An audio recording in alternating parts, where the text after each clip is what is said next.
Welcome to Geocache Adventures with me, Shadow Dragon 1, where I explore the world of geocaching. If you enjoy the show, please consider leaving a review wherever you listen to podcasts or on the Geocache Adventures Facebook page. You can also follow Geo Adventures on Buy Me a Coffee for a behind-the-scenes look on every episode. That's one word, GEO Adventures. It's free to follow, or you can become a member and unlock exclusive posts and information. Your memberships go a long way for helping support the podcast and are greatly appreciated.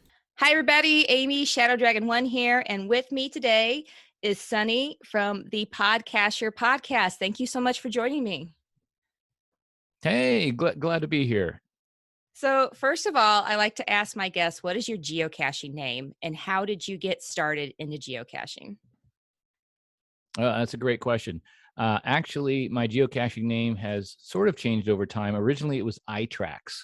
Okay, so this was during the time of, a lot of things had I in front of it. So I started with iTrax. So I think the iPod was out. Maybe that was it.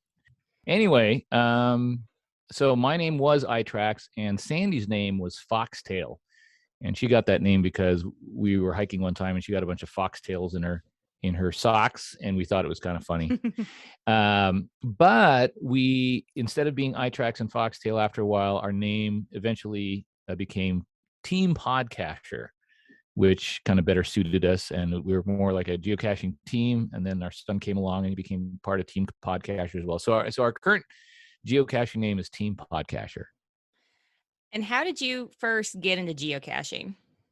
Yeah, well, way back when geocaching first started, I think it was only a year old. It might have been, I think it was 2001. I read about this cool hobby in a National Geographic Explorer magazine, so a print magazine. I was sitting at home reading about it. I'm like, wow, that's cool.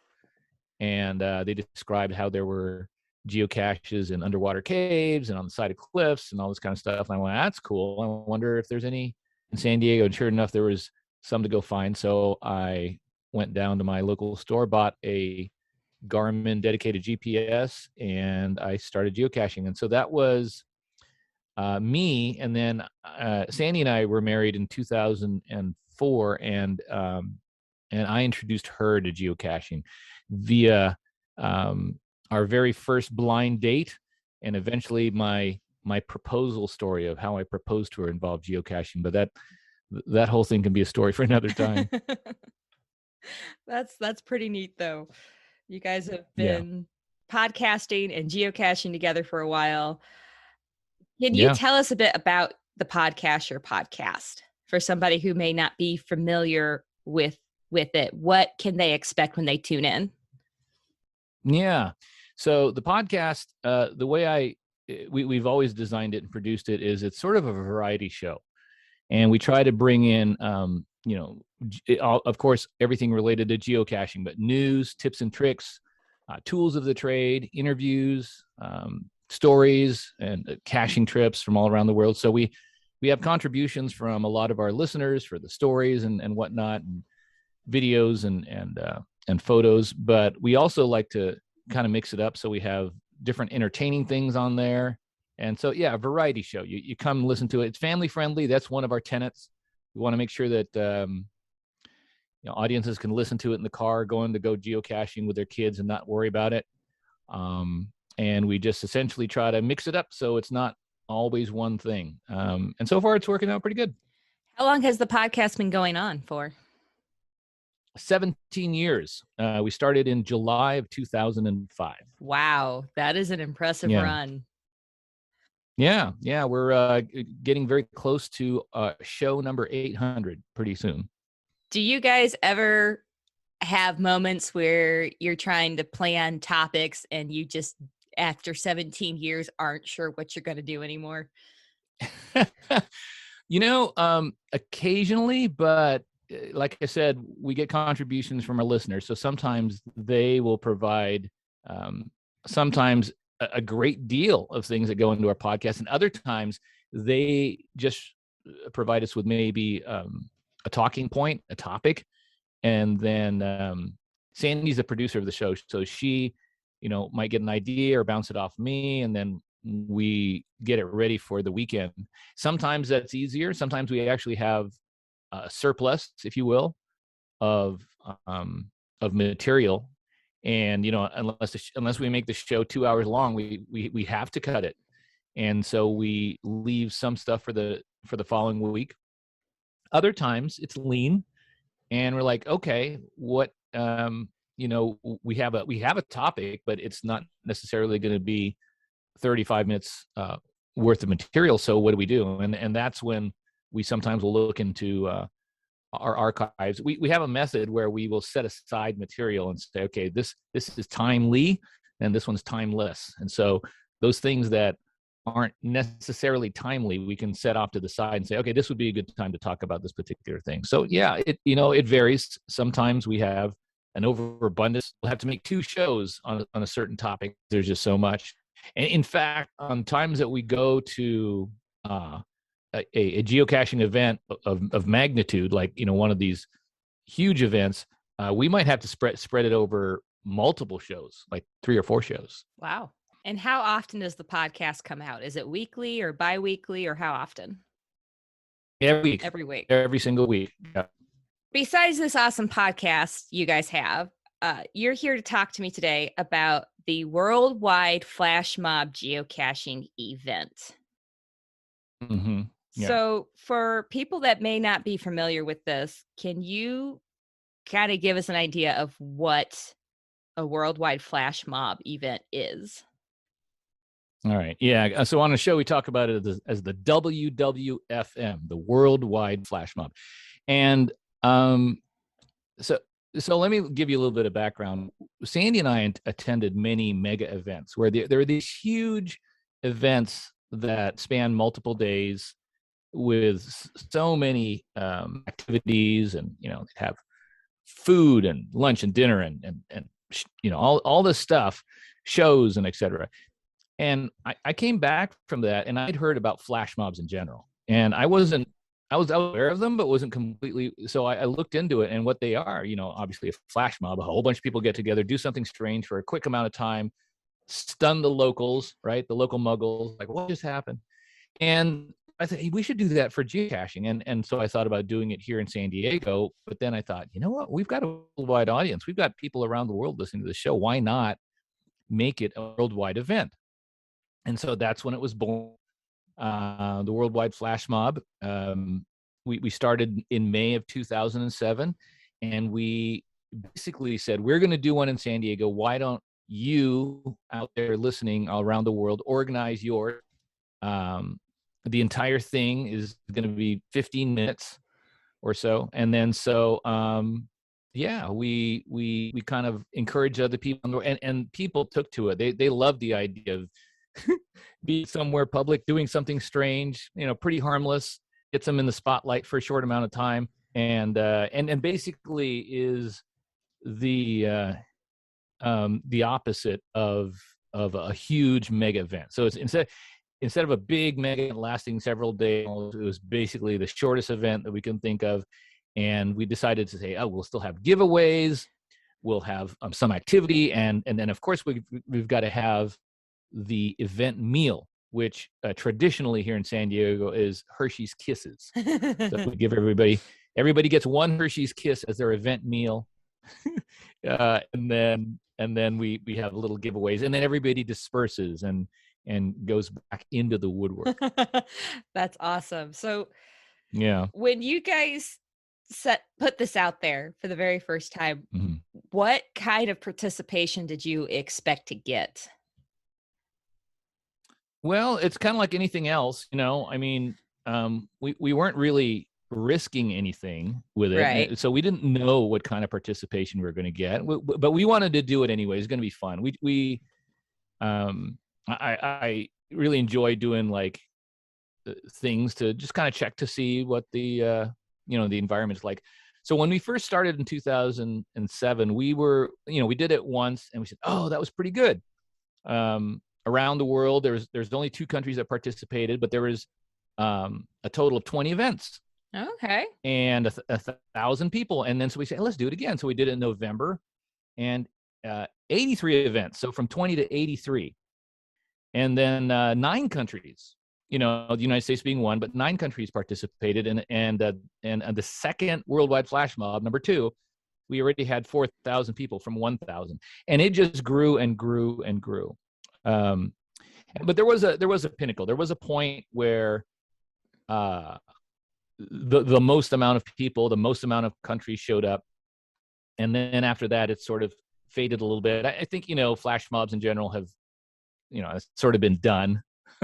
But but I think the interesting thing is that every single year, I mean, right after we do the flash mob and we come home, we're already getting emails saying, what that was so much fun. When's the next one?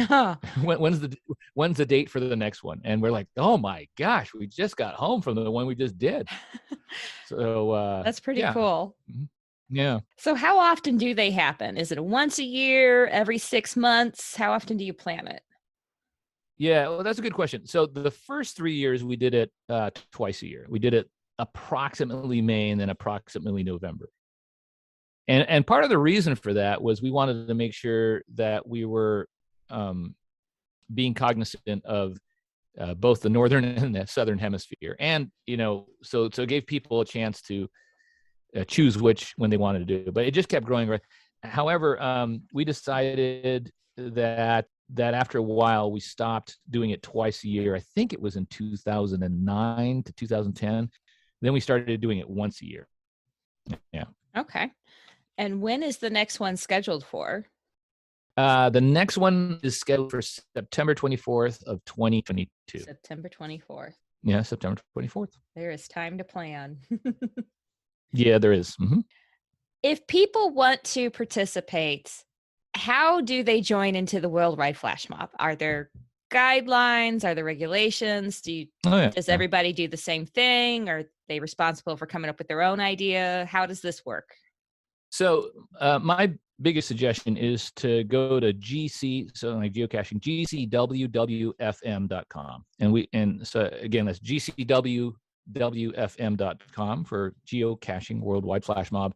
And we bought that domain, and basically it has one purpose, and that's to not only be an archive of all the historical information from the previous flash mobs, but also tons of resources for people to not only, get the idea of what a geocaching worldwide flash mob is, but also for hosts to have everything, a one-stop shopping, everything they need to understand some tips and tricks on how to host a worldwide flash mob.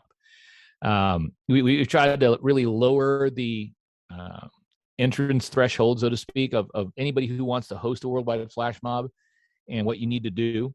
And to answer your question, the themes vary. I mean, it is only bounded by, geocachers' imaginations, which is boundless. I mean, they come up with some of the wackiest, weirdest, fun stuff.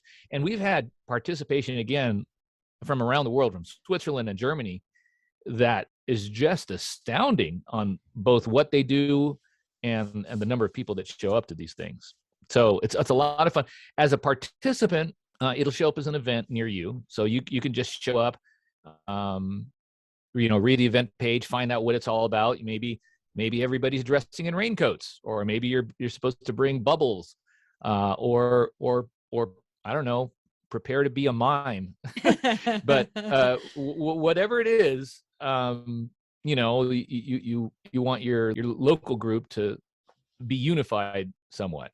We're pretty detail oriented here, so we get ready in the sense that because we know we're going to need volunteers. You can't run it, or we don't, on just Sandy and I. We have volunteers to give out the event meal, Hershey's Kisses, and to collect trackables and things like that. So we have volunteers that we prearrange to meet at a certain location not too far from ground zero. But yeah, it's so much fun. It's well established how to do one. So whether or not you want to be a host or a participant, there's lots of information at gcwwfm.com.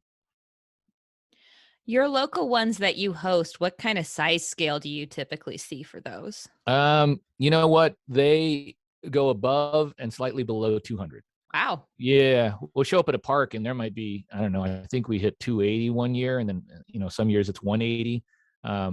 It's been a little bit smaller recently, but that still doesn't make it any less fun. And every single year, my biggest challenge is to come up with something that's both fun and unique, at least to San Diego. So we've had a kazoo band, we've had a paper airplane race contest, we've had 1 year it was on May the 4th, and so it was May the 4th be with you, and I did a variation of Simon Says, and it was Yoda Says, where Yoda says what to do, and then I learned how to be a good I don't know what you call that, the person who calls out the commands.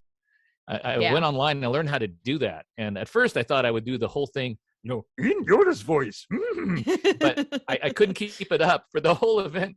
But that was fun. Yeah, we have done so many. I've lost track of all. Oh, once we had Signal the Frog, and everybody was a paparazzi. So people here in San Diego, here in San Diego, we try to do something different and unique, and I think we've been able to please everyone. Have you started planning for this year?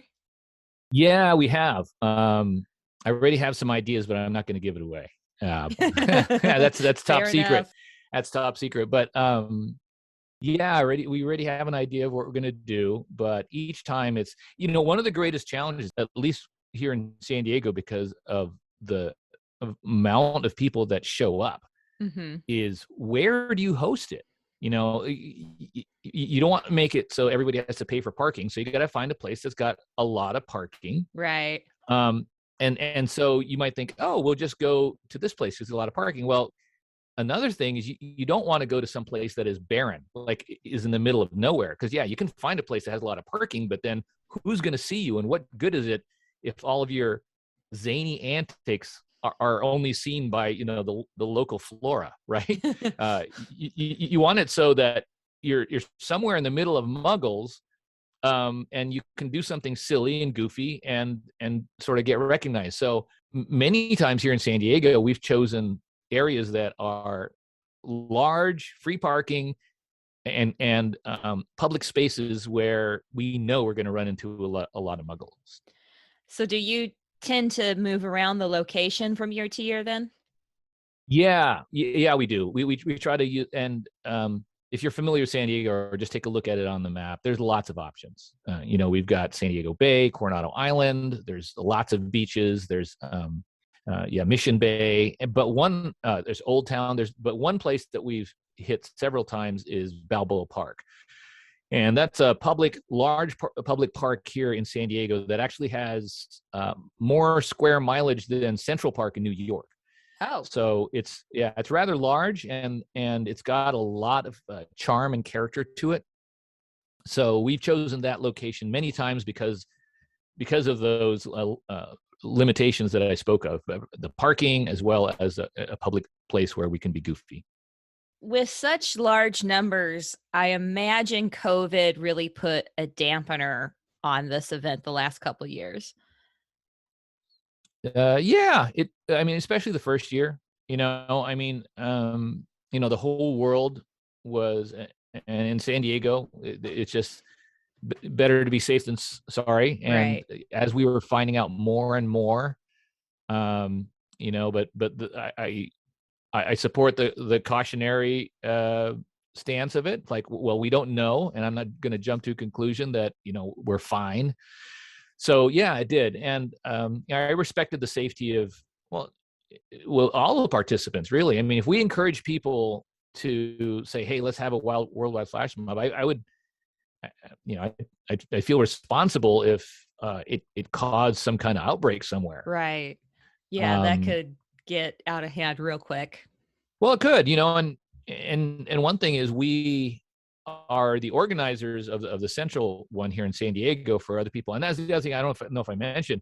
Many countries stick with the concept of timing their flash mob, no matter where they are. Australia, Switzerland, Japan, no matter where they are, they time their flash mob at the exact same time that we're doing ours here in San Diego at 10 o'clock. Oh, wow.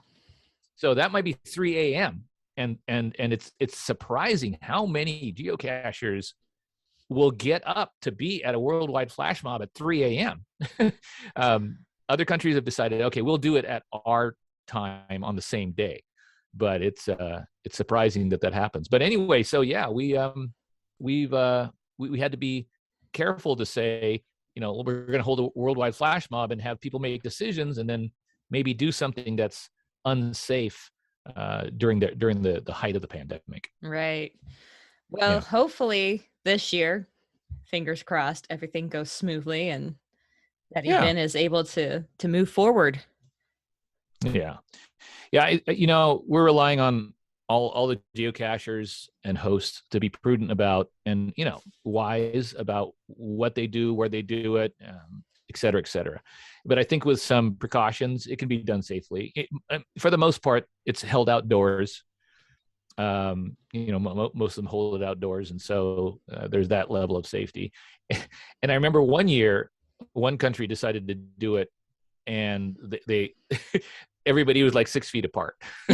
like all spread out, and seeing the picture of that is kind of funny on its own. But yeah. Oh, that would be an interesting picture. Yeah. Yeah. Do you have a favorite memory from a worldwide flash mob? Oh my gosh, that's a good question. I don't know. We've had so many, and the ones I've already described to you, the Hot Wheels race. I think maybe one that was kind of special was the one where Signal showed up, and again it was at Balboa Park, and Signal the Frog. And you got to understand, this is a public park where there's lots and lots of muggles, and Signal the Frog showed up, and we told all of the participants to bring cameras and be paparazzi, like paparazzi for the red carpet. And so Signal basically had a path that we designated. He would start here, walk here, end here. And along that path, we had so many people with cameras, both real, genuine cameras, and other people that made like cardboard cutout cameras that were just audacious to take pictures of Signal as he strolled through Balboa Park. And then we had other people who were like, fans. Oh my gosh, it's Signal! Look! and you should have seen like the muggles going, what is going on? Because obviously this giant green frog is walking through, and people are taking pictures of him, and you can see other people like, maybe I should take a picture too. Maybe it's somebody famous. So I think community involvement, anytime that happens is one of the great things about doing a flash mob. We early on, because we were concerned that people would be concerned, if that makes sense, about what's going on. We had people that had, we passed out little piece of paper to our volunteers, so they can pass it out to somebody who's like, what's going on? And we would hand it to them, and it would say, this is a worldwide flash mob. It's by geocachers. If you want to learn more about geocaching, go here, blah, blah, blah, blah. In fact, one of our geocachers was an on-duty police officer, San Diego PD, right? Okay. And he would purposely show up at our worldwide flash mob and just be there. And we wanted him there. He's a great guy. And one of the reasons was because if a crowd sees this thing happening and there's already a police officer there, they know, it must be okay, So it kind of calmed their, but we've had so many. I wish I could narrow it down to more than that, but we've had so many great experiences. And San Diego geocachers, like geocachers around the world, are just so much fun and willing to, make fun of themselves and be goofy in front of a crowd. It's a lot of fun. It sounds like a lot of fun. Do you have any advice for somebody who's thinking about hosting an event to be part of this? Yeah, well, a couple things. As I mentioned earlier, go to gcwwfm.com. It will, if you're concerned about it all, go there, read some of the documents. We have documents to print out. We have suggestions. We have examples of previous flash mobs. So that will bring down any anxiety really quick, because you'll say, oh, okay, that's all it is. The second thing is make sure that you elicit the help of just a few, 2, 3, 4, 5 other geocachers in your area to say, hey, I'm going to do this and could use your help. And the help can be very low level help. It's like, can you hold this box that says trackables, and then you'll be responsible, or can you hold this bucket that has trade items, or can you pass out these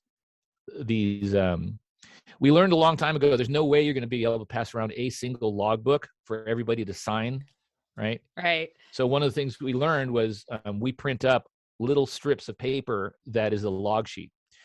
So everybody gets a strip of paper, you sign your strip of paper, and then we collect it in a bucket. And then at the end of the day, everyone whose strips of paper were in that bucket that's the log sheet, right? Okay. So somebody has to pass out those strips of paper, and that's what a volunteer would do. Oh, and then of course you have the the catering service. You hand them a plastic bag full of Hershey's Kisses, and they go around and just distribute the fun, the chocolate. Those would be the biggest tips. Make sure that you can get a couple people to help you. Go to WWFM, learn more about it, and it's amazing and surprising how it comes together. People all do their thing, and then it's over. It's done. It's done with. Another funny thing, though, you're supposed to disperse. Like, everybody's supposed to go away, but I tell you, geocachers do not want to go away. They want to stick around each other and chat and talk and like shoo, go away. It's over. It's over. Yeah. Oh, that's great. I've got to ask, what do you do with all the slips of paper, the log slips in that bucket? Did they all get put into one giant log at the end of the day, or no? Well, what Sandy does here in San Diego, we'll go over and see who was there and tally up the number, just so we know how many there were in San Diego.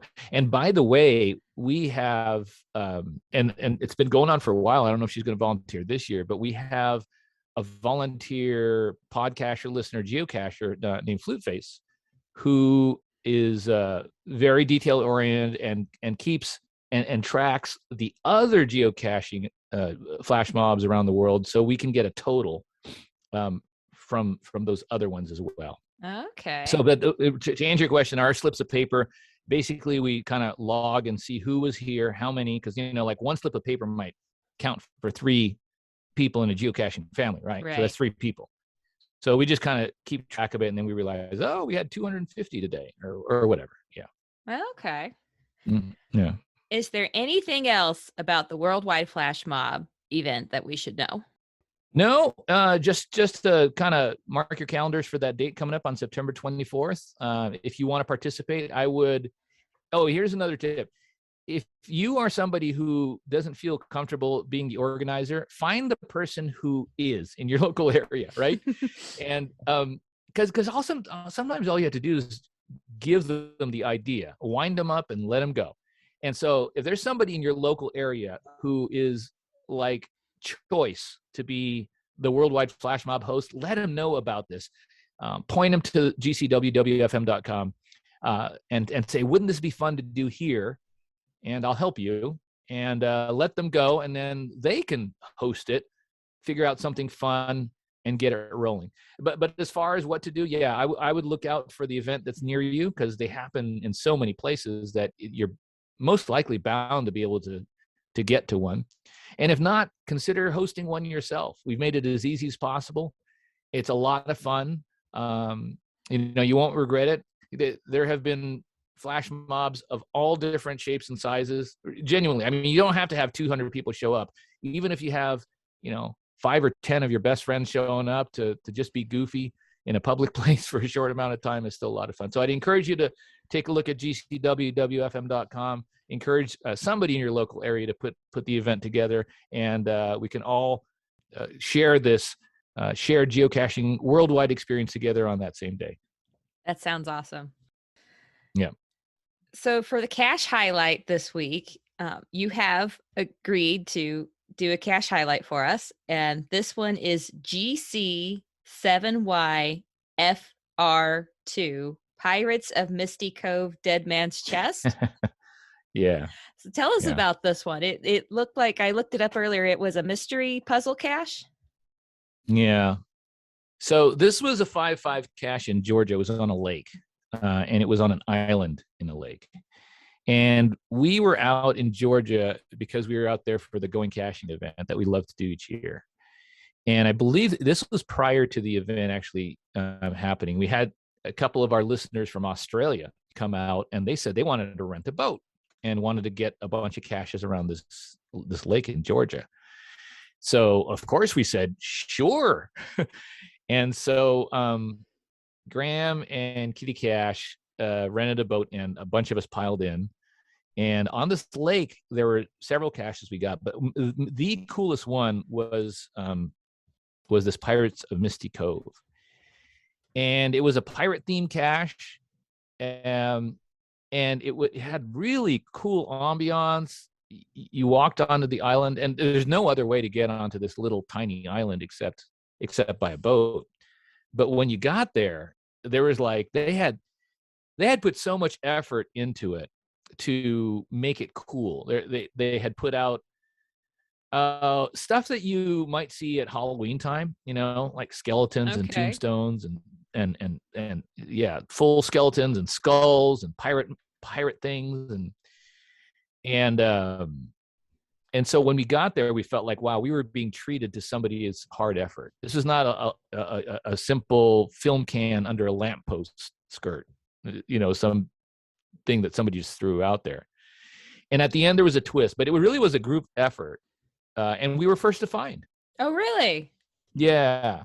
And so the two people from Australia that came out were Kitty Cache and Grim Raider. Z-Grav and P Phoenix also came out with us. But yeah, we were first to find on that. So it was a group effort, and it was a lot of fun. But that was out at Lake Lanier, and we were getting old caches as well. So some of the caches that had been out there for a long time, we got those as well. But it was a great experience. Incredible day. Weather was perfect. You're in good company with geocachers. And, that was one for the book. Definitely memorable and one that sticks out. Do you remember, was it a really difficult puzzle as well to solve? I don't think, especially with all the people that we had there, I don't think it was super difficult to solve. I think there were just different pieces of it, if I remember correctly. Yeah. Okay.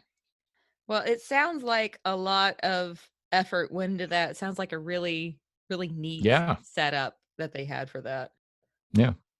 Well, Sonny, thank you so much for joining me today and talking to me about your podcast and the World Wide Flash Mob and doing the cache highlight.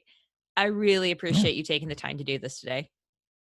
Absolutely. And just for your listeners, not only to learn more about the geocaching World Wide Flash Mob at WWFM, but to hear more tips and tricks and the variety show that I told you about, you can head on over to podcacher.com. The website itself is chock full of material, but it also leads you to our podcast, which you can listen to each and every week. And I will link to your podcast website and the WWFM website on the show notes for easy access for anybody here. Perfect. Appreciate it. Thank you. Thank you for listening to Geocache Adventures. I hope you enjoyed this episode. Have you heard of FTF Magazine? It's the magazine for geocachers, filled with articles and snippets sent in by geocachers just like you. I'm a subscriber myself, and I love it. Check them out today at ftfgeo.com and tell them Shadow Dragon 1 sent you. Would you like to be a guest on a show or have a topic you'd like to hear covered? Reach out and let me know. Just go to the geocacheadventures.org website and click on the contact page to reach out.